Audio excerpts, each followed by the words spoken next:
C'est l'heure de vous informer, Madame, Monsieur, bienvenue dans le vrai journal. D'abord, cette nouvelle, après la désignation unilatérale de numéro 1 de la CENI par les 6 confessions religieuses, les représentants des églises catholiques et protestantes ont été reçus ce mercredi par le président de l'Assemblée nationale. La SENCO et l'ECC ont demandé à Christophe Mbosso à ne pas prendre en considération le PV qui lui sera remis par ces 6 confessions religieuses. Les détails dans ces reportages signés Philippe Voupi. En quoi une source digne de foi, la délégation de la SENCO et de l'Église du Christ au Congo est allée faire rapport du déroulement des travaux des confessions religieuses au centre interdiocésain devant aboutir à la désignation d'un nouveau président de la CENI. Le message à transmettre au président de la Chambre basse est clair. Ne pas considérer les PV qui lui sera remis par les 6 confessions qui se sont réunies hier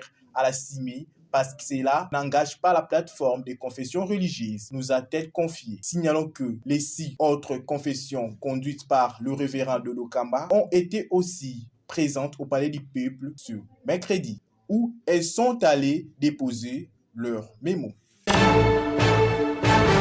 Restons toujours dans ces chapitres. Désignation de l'animateur de la CENI à la CIME après la SENCO, le révérend Dodo Kamba, représentant des églises de réveil, estime que les 6 confessions religieuses ont respecté leur charte. Suivez. Il ne s'agit pas d'un forcing politique, dit prophète Dodo Kamba. Du tout, on n'est pas dans une logique d'un forcing quelconque ou encore d'une main politique. Nous avons été derrière les calendriers. Je tiens à vous rappeler que vous êtes tous au courant, qu'il nous a été donné quelques jours et à la limite le 27. Le 27, il faut que c'est aujourd'hui, donc le 28 c'est le dépôt. Donc on n'a fait que respecter ce qui a été placé comme programme de calendrier. Poursuivant, le représentant des églises de réveil du Congo explique leur décision qui, selon lui, respecte la charte confession religieuse. Mais je peux vous garantir que nous sommes restés dans le règle de la charte et nous ne sommes pas sortis en dehors. Ce que vous dites, peut-être que vous aurez entendu quelque part, mais je peux vous garantir que nous sommes censés comme étant les hommes d'église. Donc, nous sommes habilités à suivre les règles des écrits. Et toujours en rapport avec la désignation du remplaçant de Corneille Nangaa à la Commission électorale nationale indépendante, de son côté, Monseigneur Marcel Outembi, président séance de la réunion des confessions religieuses, a donné sa voix après tout juste le coup de force opéré par les 6 confessions religieuses où il a décliné toute responsabilité dans l'acte posé par celle-ci. Marcel Outembi martèle que ces désignations n'engagent que ces 6 confessions religieuses. Suivez. Il y a des questions qui devaient être élucidées. Nous avons préféré suspendre la séance pour vérifier certaines allégations portées à charge de certains candidats. Nous avons voulu également avoir la certitude sur leur morale, la qualité éthique et technique de candidats, fait savoir Marcel Outembi. L'archevêque de Kisangani, président des séances de la réunion de confession religieuse pour la désignation du président de la CENI, a décliné toute responsabilité dans l'acte posé par l'église de réveil, la communauté islamique, les kimbanguistes, l'église orthodoxe, l'armée du salut, les églises indépendantes. Ainsi, nous avons estimé que c'est une grande responsabilité et par conséquent, il n'était pas indiqué de poser l'acte de désignation ce soir, a dit le président de la SENCO. Il ajoute cependant que la désignation de ce soir n'engage que ceux qui l'ont fait. Entre-temps, le président de la SENCO évoque les prescrits de la charte de la plateforme des confessions religieuses qui posera un problème pour la légalité de la désignation de cette soirée. Selon les règles de jeu de notre charte, il faut que le PV de la désignation du président de la CENI soit établi et signé par soit le président de la plateforme de confession religieuse seul, soit le président avec le chef de confession, a-t-il noté. Je ne sais pas si ces documents qui sera signé aura quelle valeur, à moins qu'il s'agisse d'un forcing politique avec toutes les conséquences possibles, a martelé Monseigneur Outembi.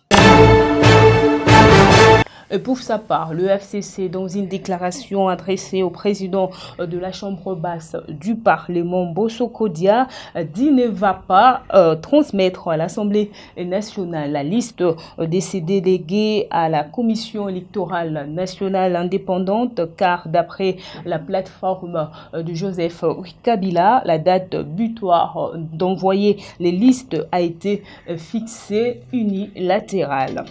Prenons cette réaction.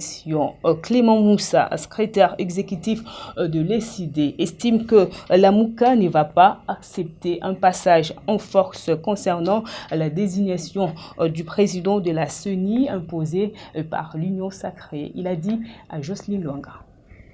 Lorsque nous voulons de bonnes élections, impérativement, nous devons avoir une bonne CENI. Je pense qu'à la dernière adresse du président élu Martin Fayoulou, il a même demandé aux confessions religieuses de ne pas accepter d'être piégées, de ne pas envoyer les noms tels que demandés par ce Parlement qui aujourd'hui a un problème de légitimité. Ils n'ont pas écouté le peuple. Aujourd'hui, ils se rendent compte qu'ils n'ont pas commis une erreur, mais qu'ils sont entrés dans une procédure déjà biaisée. Je l'avais dit que nous allons connaître un deuxième Malonda. Ça ne sert plus de cacher les noms parce que nous savons qu'il y a un groupe qui a proposé M. Kabila. Et le peuple, tel qu'il avait fait avec Malonda, qui aujourd'hui nous ne savons pas où est-ce qu'il se trouve, je pense que le peuple va s'élever. La chance que nous avons, notre constitution prévoit en son article 64 qu'un groupe d'individus ne peut pas prendre en otage tout un peuple. Aujourd'hui, c'est notre destin qui est mis en péril. Parce que c'est à travers les élections que nous pouvons demain parler de la stabilité de ce pays. Il est plus que temps que les Congolais, les forces, toutes les forces prenantes à la crise se mettent autour d'une table pour que nous puissions dégager un consensus autour de cette loi électorale. Je pense que pour nous, ECD, c'est pour nous l'AMUCA. Nous n'allons pas accepter les passages en force de l'Inosaki. De son côté, Prince Epenge, l'un des communicateurs de la Mouka, appelle les confessions religieuses à prendre leurs responsabilités en main, car le destin de tout le peuple congolais est entre leurs mains. Il a dit à Kevin Lokela. Prince Epenge s'est dit consterné par la volte-face de confessions religieuses et il les appelle à revenir au bon sens. Nous avions tous appris avec consternation les volte-face des confessions religieuses. Tantôt un pas en avant, tantôt un autre en arrière. On ne sait pas exactement qu'est-ce qui a motivé les confessions religieuses et on se demande s'ils sont conscients des responsabilités que la nation leur a confiées. Pourquoi seulement les confessions religieuses qui doivent choisir le président de la CENI? Et pourquoi les confessions religieuses doivent être au niveau de la CENI? C'est parce qu'on leur concède, on leur reconnaît une certaine moralité, un certain sens de l'éthique. On reconnaît aux confessions religieuses le rôle de gardien de la morale. Nous, là, notre génération, le Prince Epenge, nous allons nous aligner par rapport au calendrier de M. Mbosso qui a déjà son avenir dans le passé, derrière lui. Soyons sérieux. Ça fait 2 ans. Par ailleurs, ces cadres de la Mouka condamnent la gestion du pays et demandent de bonnes réformes pour sauver la RDC. L'IDPS est ivre du pouvoir, que quoi qu'il arrive, Félix ne peut pas gagner. Aucun Congolais qui est normal, qui voit tout ce qu'il voit. 2 ans, madame, jour pour jour, que la Mouka exigeait des réformes. Personne n'a voulu entendre. Et là, il se réveille en disant, oui, mais on fait les réformes, mais sans la Mouka. Ils imposent les réformes telles qu'ils les veulent. Et puis quand on dit, non, il faut corriger, on dit, non, il n'y a plus de temps. À savoir aussi que Félix-Antoine Tshisekedi est rattrapé par sa lettre du 13 juillet 2020 adressée à Janine Mabunda concernant l'entérinement de Ronsard Malonda comme président de la CENI. Suivez. 6 confessions religieuses ont désigné Denis Kadima, président de la Commission électorale nationale indépendante, contre l'avis de l'Église catholique et protestante. Il devra succéder à Corneille Nangaa à la tête de la centrale électorale. Après l'entérinement à l'Assemblée nationale, le dossier de Denis Kadima sera transmis sur la table du chef de l'État pour la signature de l'ordonnance. Pour bien d'observateurs, Félix Tshisekedi est rattrapé par sa lettre du 13 juillet adressée à Janine Mabunda, ancienne présidente de l'Assemblée nationale. Dans sa missive, Félix Tshisekedi avait réservé la fin de non-réception à la demande de l'ex-président de la Chambre basse Parlement congolais, sollicitant la validation par ordonnance présidentielle de l'entérinement de Ronsard Malonda comme président de la CENI. Le président de la République avait motivé son refus par le fait que la désignation de Ronsard Malonda à l'Assemblée nationale était fortement contestée par certains membres de confessions religieuses catholiques et protestantes. Il a souligné que le procès-verbal remis à Janine Mabunda n'était pas l'émanation du président et vice-président de la composante confession religieuse, conformément à l'article 7 de leur charte constitutive. L'histoire se répète avec le choix de Denis Kadima. À l'instar de Ronsard Malonda, la désignation de Denis Kadima est rejetée par l'Église catholique et protestante. Le PV de sa désignation, transmis au bureau de l'Assemblée nationale, n'a pas été signé par le président et vice-président des confessions religieuses. Le chef de l'État est de nouveau mis à l'épreuve de la cohérence. Restons toujours dans ces chapitres. Élection présidentielle de 2023 à la FDCA. Dans une déclaration politique rendue publique lundi 26 juillet, désigné Félix-Antoine Tshisekedi comme son candidat à la prochaine élection présidentielle en RDC. Pati Katanga indique que si l'Union sacrée n'est ni plateforme politique ni plateforme électorale, pourquoi Bahati Lukwebo doit déclarer que le président Félix-Antoine Tshisekedi sera comme son candidat en 2023. Il a dit à Gisèle Zeba. FDC a parlé de l'Union sacrée, des candidats de l'Union sacrée. Mais il faut rappeler à FDC ici que l'Union sacrée, moi j'ai été reçu par le président de la République quand il fallait créer l'Union sacrée. Je me souviens que le président de la République avait dit que l'Union sacrée était ni une plateforme politique, ni une plateforme électorale, mais que l'Union sacrée était une vision. Alors, si ce n'était pas une plateforme électorale, ni une plateforme politique, au nom de quoi tu vas déclarer que Félix Tshisekedi est le candidat en 2023 de l'Union sacrée. Je pense qu'on met la charrue avant les bœufs.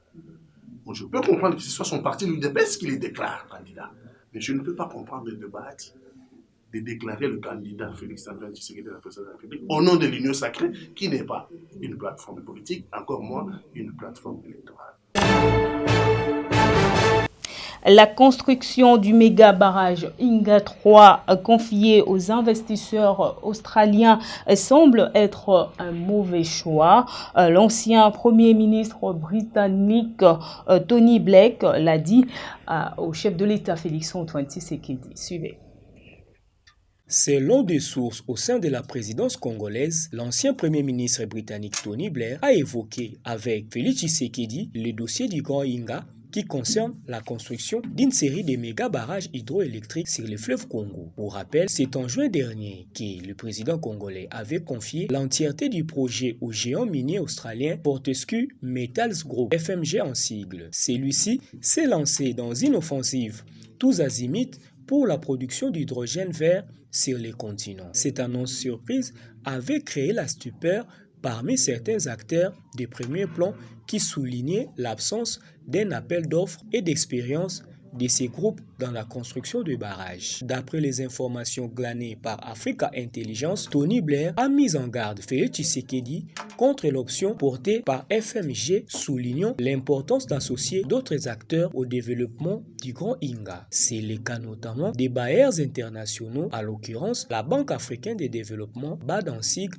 ainsi que la Banque mondiale. Tony Blair a également évoqué la perspective de la prochaine conférence COP26 sur le climat en novembre prochain en Glasgow, en Écosse, qui serait susceptible de donner une dimension mondiale au projet du Grand Inga pour la transition énergétique. Les craintes de l'ancien Premier ministre britannique ont été déjà largement exprimées par les organisations de la société civile. Celles-ci réclament la transparence du projet et craignent un surendettement du pays. Affaire à suivre. Poursuivons ces journaux. Le ministre de l'économie, Jean-Marie Kalumba, a signé l'augmentation de carburant de 1800 francs congolais à 2000 francs congolais à Lubumbashi. Le détail dans cet élément signé Gertrude Ololo. Alors qu'il s'est fait passer dans l'opinion comme le fervent partisan de l'amélioration du social du Congolais en imposant sans succès aux opérateurs économiques la baisse des produits surgelés. Le ministre de l'économie, Jean-Marie Kalumba, vient de donner son quitus pour l'augmentation du prix du litre à la pompe dans la ville de Lubumbashi. Dans un arrêté signé le 24 juillet par ses membres du gouvernement issus du parti Bati, le prix du carburant est passé de 1800 à 2100 francs congolais. L'augmentation la plus spectaculaire du mandat du fils de l'opposant historique et économique de la RDC. Un coup social pour Félix Tshisekedi qui a sollicité à partir de Lubumbashi un second mandat pour matérialiser sa vision. Ndenge toko changer Congo d'ici à l'élection il y a 2023.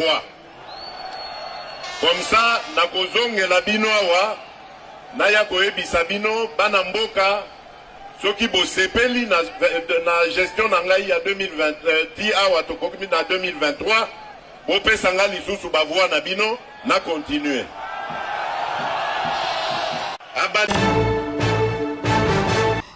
Plainte du mouvement citoyen Impunité Zéro contre Augustin Kabouya, secrétaire général de l'UDPS, Clovis Mouenzé, coordonnateur provincial de collectif de jeunes katumbistes du Lualaba, salue cette démarche. Suivez. Mais la démarche est bonne, mais normalement, c'est que moi je déplore. Je déplore que la justice devrait se saisir d'elle-même, en flagrance. Voilà. Normalement, ça, on ne devrait pas attendre une plainte. Parce que c'est grave. Des propos pareils, c'est grave. Mais quand tu prends ces propos-là, tu les compares aux propos de Jacques Ndala. Jacques Ndala devrait être libre. Il ne devrait pas être à Makala. Mais ce sont les auteurs de ces propos qui devraient être à Makala. Je pense qu'on ne pouvait même pas attendre la plainte.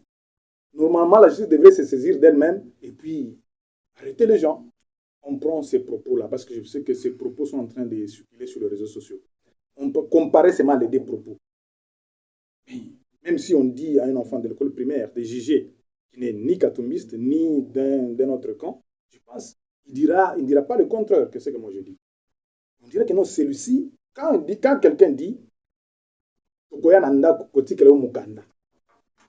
ça veut dire quoi? Même les juges ne pouvaient pas prendre ce concept-là selon lui pour condamner la personne. Et même les personnes qui ont été citées n'ont pas porté plainte.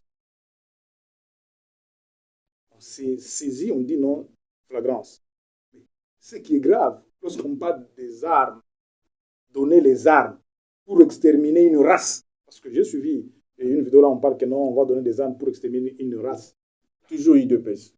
Non, je l'aurais suivi, Fils Moukoko, pour ne plus le citer, il en a dit.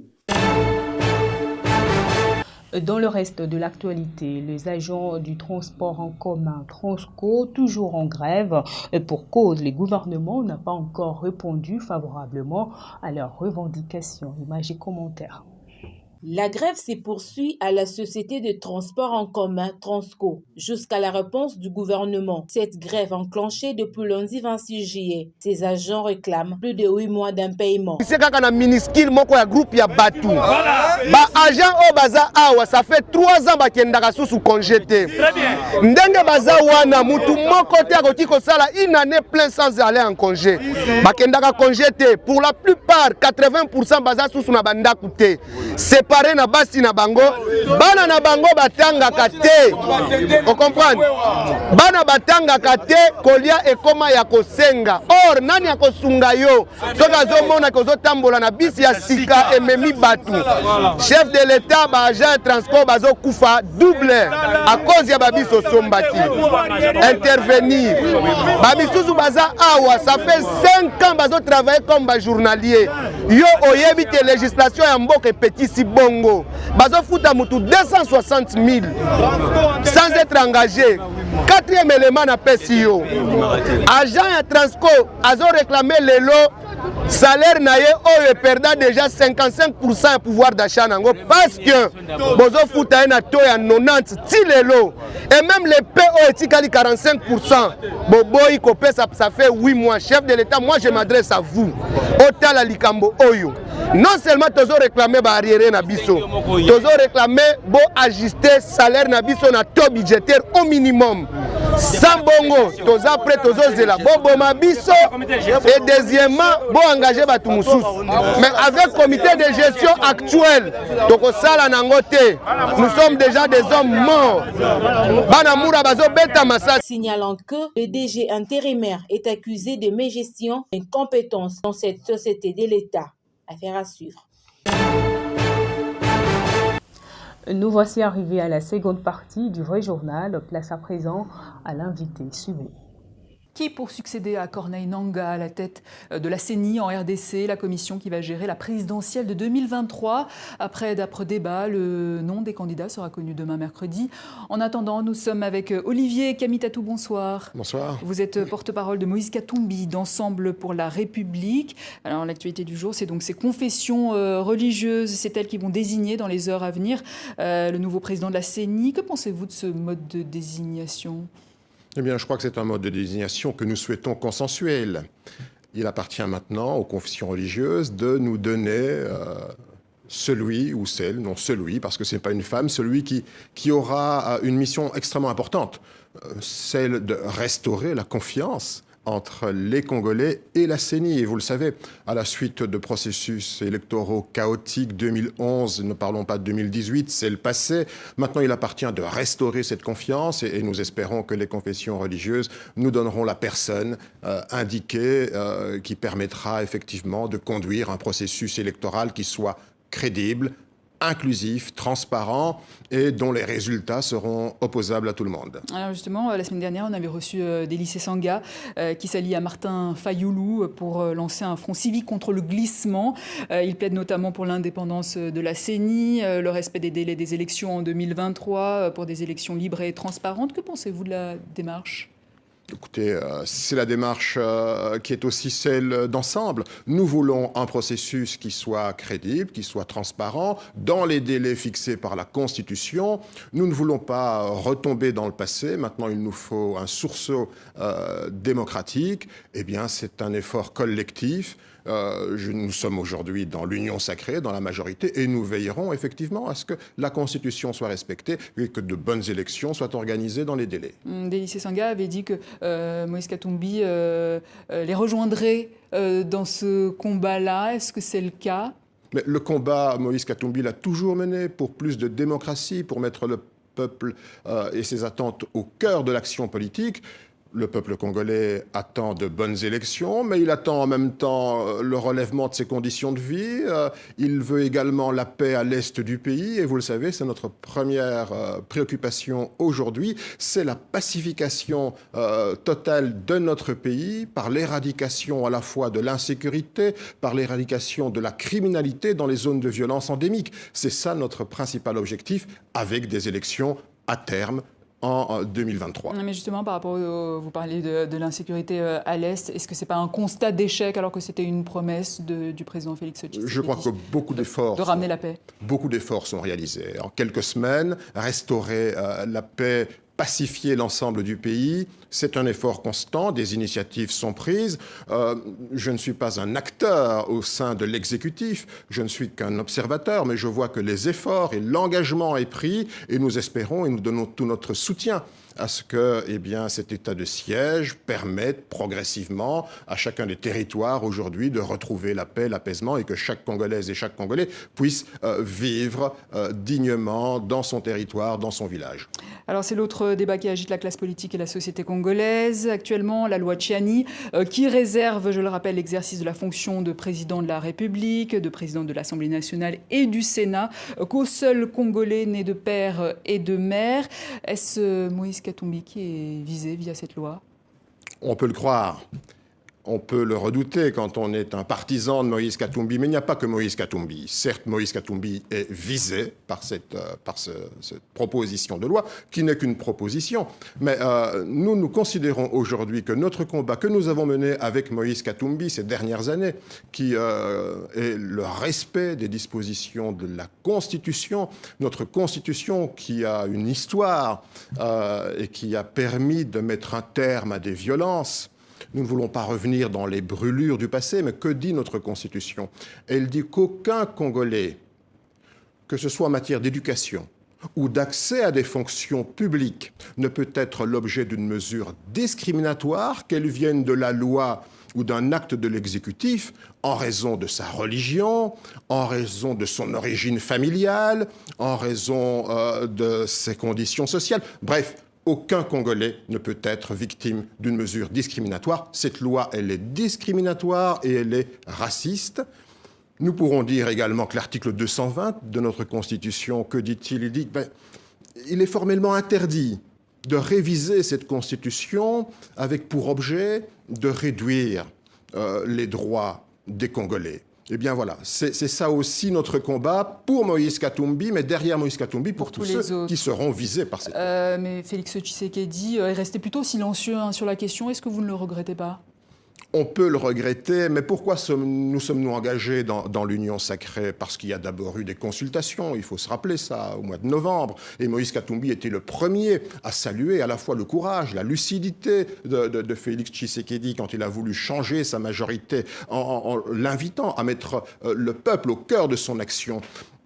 Quand il a terminé ces consultations, pourquoi avons-nous adhéré? Parce que nous avons considéré dans un discours magistral du président Félix Tshisekedi, qu'a-t-il dit dans ce discours? Eh bien, il a dit que la mission qui était la sienne, et je le paraphrase, était de rassembler tous les Congolais pour les faire progresser.